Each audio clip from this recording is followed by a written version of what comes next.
Hello everyone. तो दोस्तों कहते हैं ना कि बचपन का वक्त हमारी लाइफ का सबसे प्रीशियस वक्त होता है। वो कभी वो लौट के नहीं आता है क्योंकि we are very happy at that moment. हमको किसी चीज़ का टेंशन नहीं होता है, सपने भी बिंदास देखते हैं।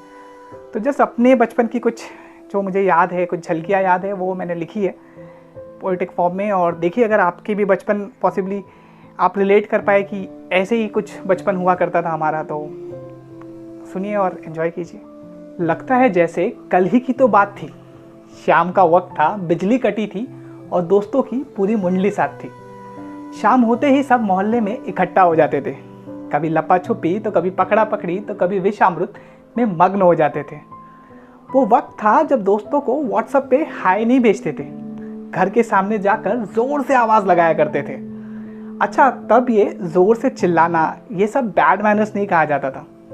मैनर्स की तालीम तो हमें भी दी गई थी, पर वैल्यू एजुकेशन को मार्क्स नहीं था ना, इसलिए शायद ये टॉपिक हमसे स्किप हो जाता था। एक बूढ़ा गोला वाला याद है मुझे, जो दोपहर को घंटी बजाते हुए आता था। हमारे चेहरे खिल जाते थे और माँ बाप का जीना हराम हो जाता था। रो धो कर, सर पीट कर, माँ से पैसे लेकर अंकल के पास पहुँच ही जाते थे। जहाँ चाह है वहाँ राह है, इस बात को रोज़ सिद्ध कर ही आते थे। गोले पे एक्स्ट्रा जेली के लिए अंकल की बहुत जान खाते थे।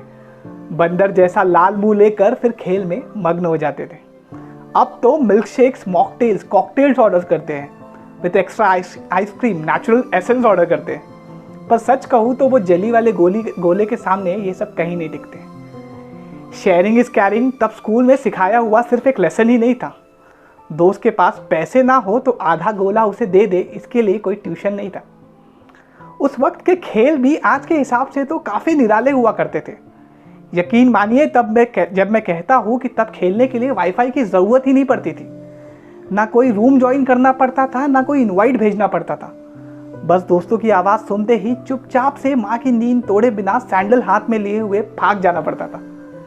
तब ये समझ नहीं थी कि ये बचपन के खेल हमें ज़िंदगी के लिए तैयार कर रहे हैं। जो किताबों से नहीं सीख पाए वो सीख दे रहे हैं। जैसे कि लुका छुपी का खेल एक ऐसा सीख दे जाता है, हर मुश्किल पार करने का ताकत हमें भर जाता है। जिंदगी की प्रॉब्लम जब आपको ढूंढने निकल पड़े, तब एक कोना ढूंढकर छुप जाना, कुछ वक्त के लिए ठहर जाना। पर छुपना इसलिए नहीं कि प्रॉब्लम से डर गए, बल्कि इसलिए कि प्रॉब्लम्स को थप्पा देने की तैयारी में जुट गए। इस खेल के हम मास्टर रह चुके हैं। इस बात को जिंदगी को बता देना। हार के जीतने वाले को बाजीगर कहते हैं, ये सबको दिखा देना। तो बस इसलिए ये कविता लिखी थी कि आप सबको आपके बचपन से मिला पाओ। वो बचपन के खेल, वो दोस्तों से मेल, वो स्कूल की घंटी, वो इमली, वो बैर, सबसे एक बार आप सबको रूबरू करा पाऊँ। और बस ये बता पाऊँ कि जब कुछ नहीं था तब हम कितने खुश थे।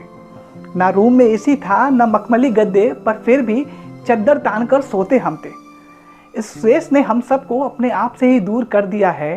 दुनिया मुट्ठी में करने चले थे पर खुद को ही कैद कर लिया है। दुनिया मुट्ठी में कैद करने चले थे पर खुद को ही कैद कर लिया है। Thank you so much.